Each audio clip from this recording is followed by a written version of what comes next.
and that was lost. And I didn't want to fail. I wanted to try to make it work. I thought maybe I could help her. I thought maybe I could bring her around, because the Amber Heard that I knew for the first year and a half was not this suddenly this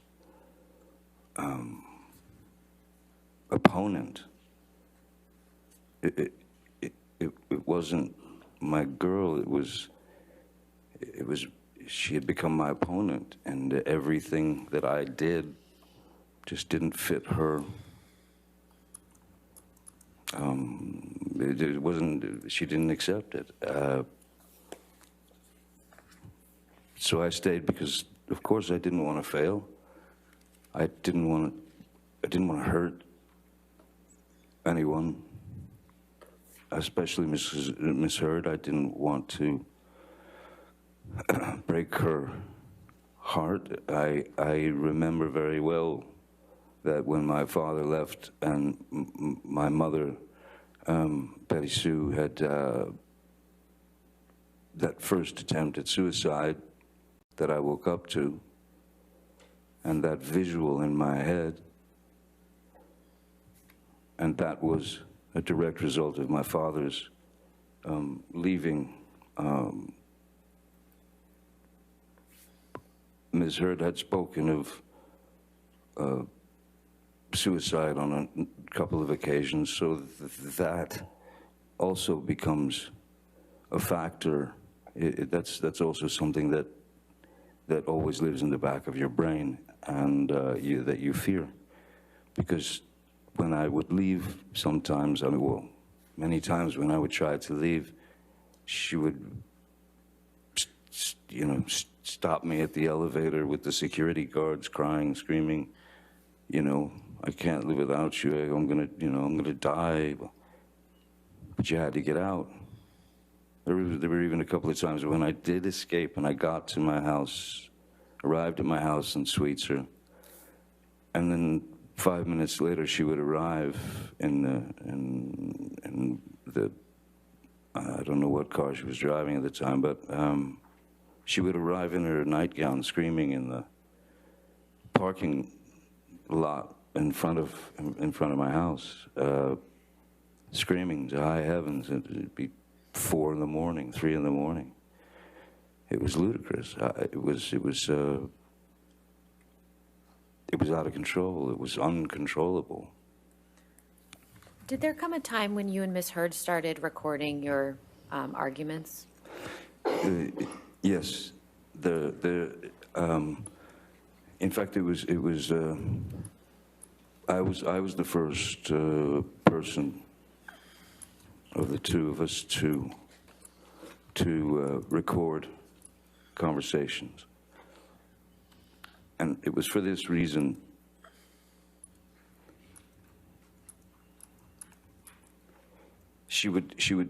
We would have been talking the night before or arguing the night before, and she would say something. There would be these demeaning, berating insults. There would be these jabs. There would be anything to make me feel small and like nothing. So what I thought was, I'm going to record the conversation. And I told her this. I'm going to record.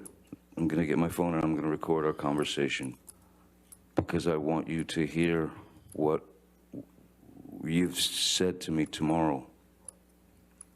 So that because she would deny having said those things. What are you talking about? It was surreal. She had completely denied things she'd said directly to my face in a heated and volatile way. And she denied it, so I went to her and I said, I'm going to record us. And I did, and we recorded the conversation. which, when she was on tape, the first time, it escalated a bit, but she was, well, it was clear that she was performing for the tape because it was being recorded. So that was another clue that something was slightly rotten in the state of Denmark, as it were. What did Ms. Heard say to you about you recording the conversations between you and her? I mean, initially she said, sure, go ahead. Did that ever change? No, then then she started recording, but surreptitious, without telling me that she was recording something, which is fine, but not so fine, if you know what I mean. Even in those tapes, it never took me to a place where I would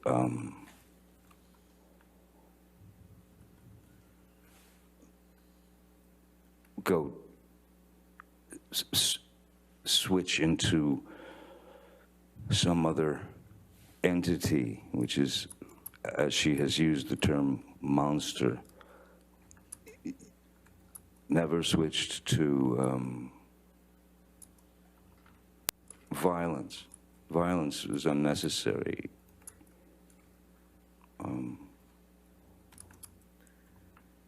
Why would you hit someone to make them agree with you? I don't think it works. Mr. Depp, you mentioned the term monster, and I think we heard about that in the opening statements. What does the term monster mean to you? Well, the term monster means to me, you know, in the beginning, she had used a different word to explain the same thing, and she would use the word demons, that my demons were coming out, that she had noticed that there was a great change in my attitude or my aggressive nature, or she would say that the demons had come out and they had control of me and that sort of thing. I don't remember exactly how monster came out, but that word stuck and it stayed, well, until this day. What I believe the monster was in Ms. Heard's mind was her intense, Objection, Your Honor. intense. His belief about what monster meant in Miss Heard's mind is All not right. relevant. There's no foundation. Let me ask a All right, different all question. right, I'll sustain the objection, go ahead. When you used the term monster, what were you referring to in your conversations with Ms. Heard? When I used the term monster with Ms. Heard, I was placating. If she had referred to me as being a monster, there was no way that I was going to sit there and go through a 45-minute argument about, you know, you're a monster. No, I'm not. You're a monster. No, I'm not. You're a monster. No, I'm not. It was an impossibility. So what do? You accept her vernacular. You accept the word that she uses, and then you use that word to placate her so that it would at least calm part of the aggression. It would lessen the attacks. you know. So explaining the monster was for me, I mean, she had told me many times that the monster was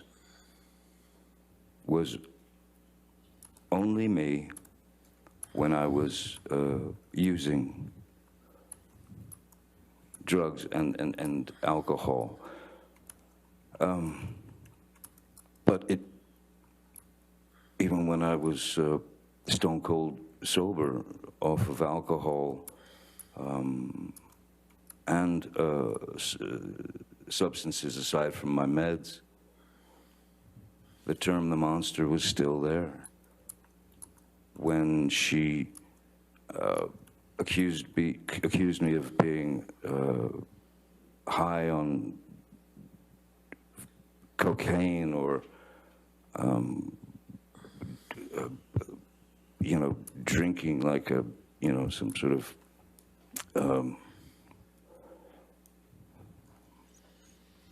like drinking like I was a, you know, some kind of 19th century sailor. It's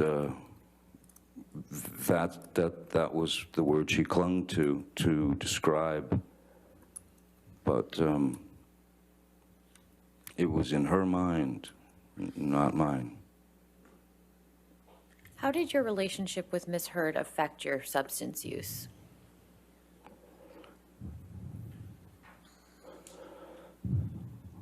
Well, for example, when we were on the road, you know, when you're traveling from, if you're on a press tour, or if you're making a film and you're staying in hotels or this or that,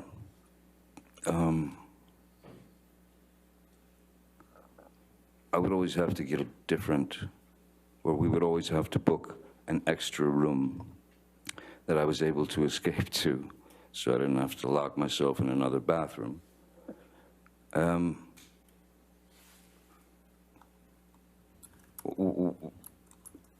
It breaks you down. The constant haranguing breaks you down.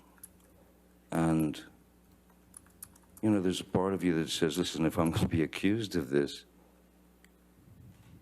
might as well just do it. But it never exceeded,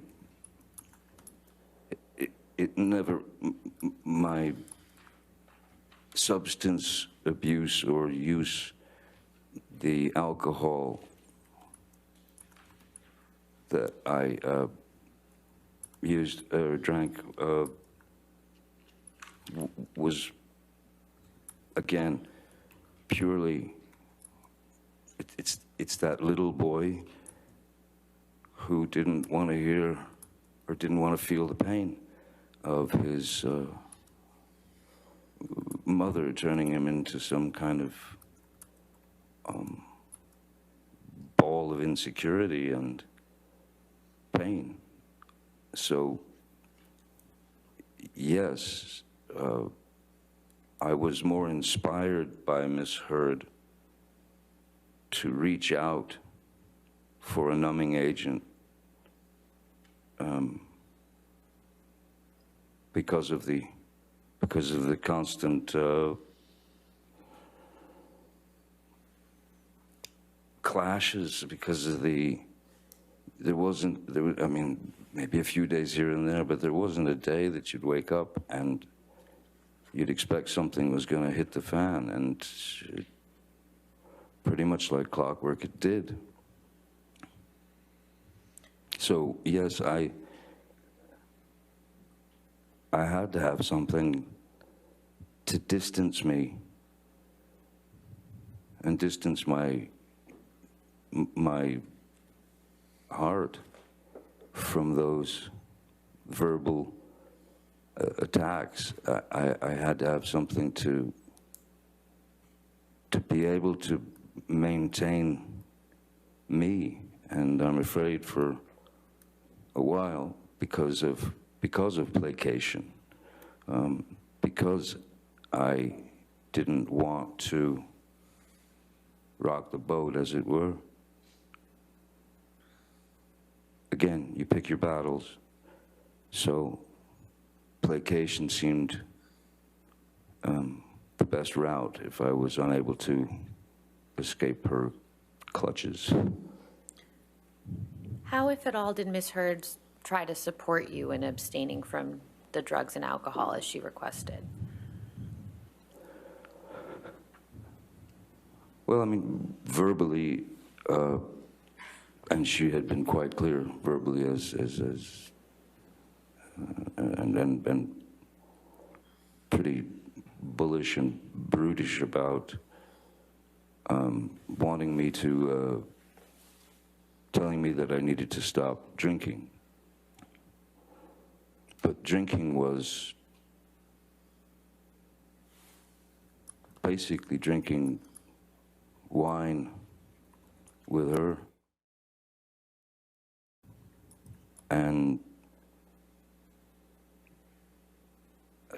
I suppose maybe from youth, I don't know, but I've always had a pretty high tolerance for alcohol, and especially it's not spirits, you know. I had a pretty good tolerance for alcohol, substances, and things of that nature, but there was no, I had no. I've worked with therapists, drug counselors, who have actually said the words to me, because I wanted to know. I wanted to know, am I an alcoholic? Am I an alcoholic? Or is this just the same thing that I did as a kid when I took my mom's nerve pill? Do I have a drinking problem? And it essentially came down to this. Do you have a drinking problem, Johnny? Objection, calls for hearsay. What the doctors told him. I'm not sure he's saying what the doctors told him. I think that's what's about to be testified to. Oh, if you can make that clear, I guess. Let me ask you a different question, Mr. Depp. Yes. Let's let him object to another one. How often would Ms. Heard drink in your presence while you were in a relationship? Always. Well, yeah. Ms. Heard drank, she took a shine to a very nice Spanish wine called Vega Sicilia. She and all her friends did.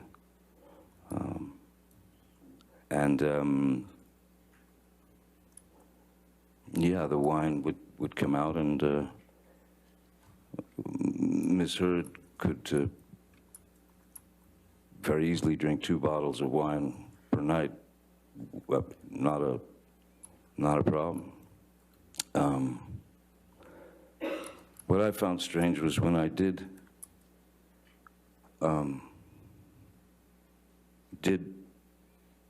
get sober from the I was off the